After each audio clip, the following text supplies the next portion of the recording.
जय, आज हम लोग देखने वाले हैं कैपेसिटर संधारित्र इस टॉपिक इस वीडियो के अंदर। और आप यकीन मानिए अगर प्लस टू का भी एग्जाम देने जा रहे हैं सर तो आपको तब भी काम आएगा, और अगर किसी कंपटीशन को देने जा रहे हैं अच्छे लेवल का एग्जाम को तब भी ये काम आएगा। एक बहुत अच्छा टॉपिक है। सबसे पहले कैपेसिटर को हिंदी में संधारित्र कहते हैं। कैपेसिटर क्या होता है? एक ऐसा डिवाइस है जो एनर्जी को या चार्ज को स्टोर करके फिर रिलीज कर सकता है। अकॉर्डिंग टू नीड वो स्टोर करेगा और फिर आपको वो दे देगा। इसमें दो पैरेलल प्लेट होते हैं। दो क्या होते हैं? मेटल का यानी धातु का सर प्लेट होता है। देखिए ध्यान से, एक पे प्लस चार्ज रहता है, एक पे माइनस चार्ज, मतलब एक प्लस क्यू और समान आवेश रहेगा दोनों पे। दोनों एक निश्चित दूरी डी से क्या रहता है? लग रहता है। और इसके बीच में कोई कुचालक यानी विद्युत का जो सुचालक नहीं हो, डाइइलेक्ट्रिक सब्सटेंस दिया रहता है। डाइइलेक्ट्रिक सब्सटेंस दिया रहता है, याद रखिएगा इसके बीच में, ताकि इसके बीच से कोई धारा प्रवाह नहीं हो सके। डाइइलेक्ट्रिक सब्सटेंस दिया रहता है यानी कोई कुचालक पदार्थ भरा रहेगा। एक पे प्लस चार्ज रहेगा, दूसरे पे माइनस चार्ज। इस प्लेट का मान लीजिए एरिया क्या है? ए है, और एक दूरी, एक निश्चित दूरी, एक छोटी दूरी डी से जो है यह क्या हो रहता है? सेपरेटेड रहता है। बहुत जगह आप देखे भी होंगे संधारित्र। हम आपको थोड़ा सा दिखा देते हैं यहाँ पे। देखिए ये देखे होंगे आप, ये कंडेंसर है, इसी को संधारित्र कहा जाता है। और ये बहुत जगह आपने देखा होगा कंडेंसर, जैसे फैन वगैरह में भी लगा हुआ कंडेंसर रहता है। बैटरी जैसा आकृति नहीं होता है, इसका आकृति बैटरी जैसा ही होता है, यही कंडेंसर है। ये ऊर्जा को स्टोर भी करता है आवेश को और छोड़ता भी है। कैसे? ध्यान से समझिएगा। इसका काम क्या है, मेन फंक्शन को समझिए, फिर इससे रिलेटेड बातें जो आती है वो हम देख लेते हैं। जैसे मान लीजिए आपके पास एक पानी का पाइप है, ध्यान से समझिएगा। इससे पानी जा रहा है, खूब तेज भगाइएगा, जा रहा है। यहाँ नल लगा के इसको क्या किया? आप बंद कर दिए। यानी पानी के सोर्स से पानी आना अगर बंद हो जाए तो इससे आगे पानी अब जाएगा? नहीं जाएगा। ध्यान से समझिएगा इसको, इससे आगे पानी नहीं जाने वाला है। लेकिन जैसे ही सोर्स बंद किए, यहाँ पे सोर्स यानी मोटर से अगर पानी आ रहा था, मोटर बंद, पानी जाना बंद। अब आप हम लोग क्या करते हैं, घर में देखे होंगे छत पे एक टंकी रहता है, नहीं, इससे मोटर से ही पानी डालते हैं। मोटर से पाइप के थ्रू इसमें पानी क्या करते हैं? भर लेते हैं पहले, ठीक है।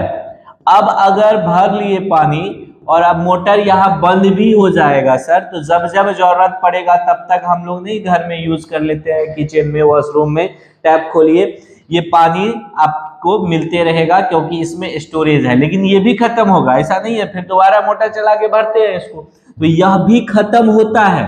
लेकिन फिर भी आपके जरूरत के अनुसार 500 लीटर 1000 लीटर वाला टंकी लगा लेते हैं हम लोग, इसमें स्टोरेज करके फिर जरूरत के अनुसार धीरे धीरे यहाँ से आप वॉशरूम में ले जाइए, किचन में ले जाइए, छत पे ले जाइए, खेत में ले जाइए, जहां ले जाना है ले जाइए। तो जितना जरूरत है उस हिसाब से फिर ये खत्म होगा, इसको हम लोग भर लेते हैं। यही काम है कैपेसिटर का। फैन में या कोई भी डिवाइस में, सर्किट में जो कैपेसिटर लगा रहता है, इसका काम है ये करंट और वोल्टेज के अंतर को कम करके रखता है। नहीं तो एक समय आएगा करंट और वोल्टेज एक दूसरे से पावर फैक्टर जो है वो गड़बड़ा जाता है, इसलिए वो पावर फैक्टर को मेंटेन रखना इसका काम है कैपेसिटर का, जिसको कंडेंसर भी कहते हैं, संधारित्र कहते हैं। देखे होंगे पंखा वगैरह में हम लोग लगाते हैं। अब थोड़ा सा आगे बात कर लेते हैं, जो इसमें जहां से जो पूछा जा रहा है उसको भी डिस्कस कर लेते हैं हम लोग। इसको इधर कर दीजिए। अब आइए, अगर कैपेसिटर का सिंबल यानी संकेत का बात कीजिएगा तो कैपेसिटर का संकेत जो होता है ऐसे होता है। ये कैपेसिटर बन गया, ये आपका कैपेसिटर बन गया। कैपेसिटर यानी संधारित्र का जो धारिता होता है, इसका जो धारिता होता है, धारिता को कैपेसिटेंस कहते हैं। क्या कहते हैं? कैपेसिटेंस कहते हैं। कैपेसिटेंस को सी से डिनोट किया जाता है। किस चीज से? सी से डिनोट किया जाता है। और सी बराबर जो बेसिक फॉर्मूला होता है वह Q बाय V होता है। सी बराबर आवेश बट्टा वोल्टेज, जिस सोर्स से, इसको किसी सोर्स से जोड़ते हैं ना, जोड़े हैं ना, अगर पंखा में जोड़े हैं, लाइन तो गया है उसमें, वो प्लस और माइनस से जुड़ा हुआ है आपके बैटरी से या AC सोर्स से, DC सोर्स से, तो सी जितना आवेश स्टोर जाएगा उसमें इसका, और बट्टा जितना विभवांतर उसको दे रहे हैं Q बट्टा V होता है। इसका SI मात्रक अगर पूछ दे हमको, SI यूनिट यानी SI मात्रक कैपेसिटेंस का क्या हो जाता है, धारिता का क्या होगा, फेराड होता है। क्या होता है, फेराड। और इसको F से डिनोट करते हैं। लेकिन ये बहुत बड़ा यूनिट है, इतना बड़ा मिलता नहीं है कैपेसिटेंस, इसीलिए जनरली हम लोग माइक्रोफेराड में नापते हैं कैपेसिटेंस को। ज्यादातर देखिएगा आपको माइक्रोफेराड ही दिखेगा। क्या दिखेगा, ज्यादातर माइक्रोफेराड दिखने वाला है। अब और इससे कुछ जो महत्वपूर्ण बातें हैं उसको भी समझ लिया जाए। एक फॉर्मूला और होता है इसका, ये जो आपका पैरेलल प्लेट कैपेसिटर है, तो इसका जो धारिता होता है C बराबर mu naught A upon D, नहीं म्यू नॉट नहीं। देखिए एक और फॉर्मूला होता है धारिता का, C बराबर epsilon naught A by D. A हो गया एरिया, एरिया मतलब क्षेत्रफल, प्लेट का क्षेत्रफल होता है। ए डी हो गया ये दोनों के बीच का जो दूरी है, पैरेलल प्लेट के बीच के दूरी को डी कहते हैं। कैपेसिटेंस एप्सिलॉन नॉट, वो माध्यम बीच वाला जितना उसका क्या होगा, परमेबिलिटी एप्सिलॉन नॉट होगा, उसका यहाँ पे वैल्यू पुट करेंगे। अब एक चीज ध्यान से समझिए, अगर प्लेट का क्षेत्रफल सर बढ़ाया जाए, प्लेट का क्षेत्रफल को अगर हम लोग बढ़ा दे, प्लेट के क्षेत्रफल जैसे जैसे बढ़ाएंगे कैपेसिटेंस भी बढ़ेगा, इसके साथ सीधा संबंध है। एरिया यानी क्षेत्रफल बढ़ाने से प्लेट का पूछे कैपेसिटेंस का क्या होगा, कैपेसिटेंस बढ़ेगा यानी धारिता बढ़ेगा। लेकिन बीच की दूरी को यदि बढ़ाए, बीच की दूरी के साथ उल्टा संबंध है, ध्यान से देखिए बीच की दूरी के साथ उल्टा संबंध है। अगर बीच के दूरी को बढ़ाया जाए तो धीरे धीरे क्या होगा, इसके क्षमता क्या होगा, घटेगा, कैपेसिटेंस घटेगा, धारिता घटेगा। ऑब्वियस सी बात है, अब पास है तो ज्यादा पावरफुल है, जैसे जैसे जैसे जैसे दूर जाइएगा, दूर बीच का दूरी बढ़ेगा, दूरी बढ़ते जाएगा तो क्या होगा, स्टोरेज क्षमता घटेगा, धारिता घटेगा। तो दूरी बढ़ाने से धारिता घटता है। अब प्लेट जैसे जैसे लंबा कीजिएगा तो क्षमता बढ़ेगा ना। प्लेट मतलब समझिए ना, आप खाना स्टोर कर रहे हैं, एक तरह से ऊर्जा मतलब खाना स्टोर। तो बड़ा प्लेट होगा तो ज्यादा खाना स्टोर होगा, छोटा प्लेट होगा कम खाना स्टोर होगा। बीच का दूरी बढ़ेगा कम होगा, बीच का दूरी घटेगा ज्यादा होगा। तो ये पूछता है क्षेत्रफल, एरिया बढ़ाने से क्या होगा, कैपेसिटेंस यानी धारिता बढ़ेगा, दूरी बढ़ाने से क्या होगा, घटेगा। ये भी फॉर्मूला आपको याद रखना है, इससे काम आ जाएगा। किन किन फैक्टर्स पे डिपेंड करता है ये पूछ दे तो एरिया मतलब एरिया पे डिपेंड करेगा, क्षेत्रफल पे, दूरी पे डिपेंड करेगा, इसके बीच के माध्यम पे डिपेंड करेगा, और आकृति पे भी तो निर्भर करेगा। अगर एरिया पे निर्भर कर रहा है मतलब ज्यामिति पे भी निर्भर कर रहा है। किस पर निर्भर नहीं करता है, धारिता यानी कैपेसिटेंस ऑफ कैपेसिटर किस पर निर्भर नहीं करता है, ये भी पूछता है। तो आवेश, चूंकि ओवरऑल आवेश तो 0 हो जाता है ना, इसलिए आवेश पर निर्भर नहीं करता है, ये भी बात याद रखिएगा। यूनिट हो गया, सिंबल हो गया। अब आगे समझिए इसका, एक बातें और समझ लेते हैं। इसके अंदर जो एनर्जी स्टोर होगा, क्या होगा, ये कैपेसिटेंस का क्या काम है, एनर्जी स्टोर करता है और फिर जरूरत के अनुसार एनर्जी देता है। पानी लिया, टंकी पानी दिया, तो वो एनर्जी जो होगा, अगर वो U है तो वो कितना होगा, एनर्जी जो U बराबर हाफ CV²।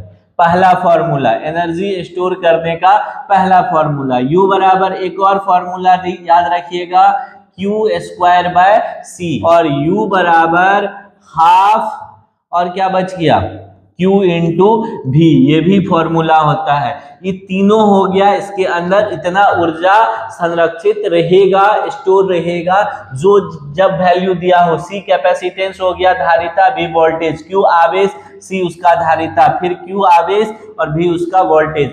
कभी ये क्वेश्चन पूछता है कि इनमें से किस पर डिपेंड करेगा कैपेसिटेंस ऑफ कैपेसिटर, यानी संधारित्र का धारिता। तो आवेश पर डिपेंड तो करेगा, क्षेत्रफल पर, दूरी पर, माध्यम पर, आकृति पर। किस पर नहीं करेगा, तो आवेश पर नहीं करेगा। अब देखिए कैपेसिटर का जो होता है कॉम्बिनेशन, सॉरी, संधारित्र का कॉम्बिनेशन भी आपको बताते हैं, बहुत इंपॉर्टेंट है। ये दो तरह का कॉम्बिनेशन होगा, एक होता है सर श्रेणी क्रम, एक कौन होता है श्रेणी क्रम, और दूसरा कौन होता है, दूसरा होता है समांतर क्रम। दूसरा कौन क्रम होता है, समांतर क्रम। श्रेणी क्रम मतलब सीरीज कॉम्बिनेशन, कौन कॉम्बिनेशन सर, सीरीज। और समांतर क्रम मतलब पैरेलल कॉम्बिनेशन, कौन कॉम्बिनेशन, पैरेलल। सीरीज में क्या होगा देखिए, C1 है, C2 है। अब मान लीजिए एक और ले लेते हैं, यहाँ C3, ये किस कॉम्बिनेशन में है, सीरीज में है, एक के साथ है ना, तो इस सीरीज में है। तो सीरीज में अगर पूछे कुल इक्विवेलेंट जो कैपेसिटेंस होता है सीरीज में 1/CEQ बराबर होता है 1/C1 बट्टा 1/C2 plus 1/C3 dot dot dot 1/CN तक चला जाएगा। मतलब जितना है सबको रेसिप्रोकल करके जोड़ करके निकाल के और लास्ट में टोटल को रेसिप्रोकल कर देंगे। अगर दो गो के लिए बात करेगा, दुइये गो रहता तो 1/C1 प्लस 1/C2। एलसीएम ले लीजिएगा तो कितना हो जाएगा बताइए, तो एलसीएम कितना हो जाएगा, C1 C2 ऊपर में हो जाएगा C1 प्लस C2, ये हो गया 1/CEQ का। उल्टा करना है, रेसिप्रोकल करना है, तो CEQ बराबर C1 C2 upon C1 plus C2। देखिए ये ठीक उल्टा चलता है किसके, प्रतिरोध के यानी रेसिस्टेंस के। तो सीरीज के लिए ये हो गया। पैरेलल में आ जाइए, पैरेलल में कैसे होता है,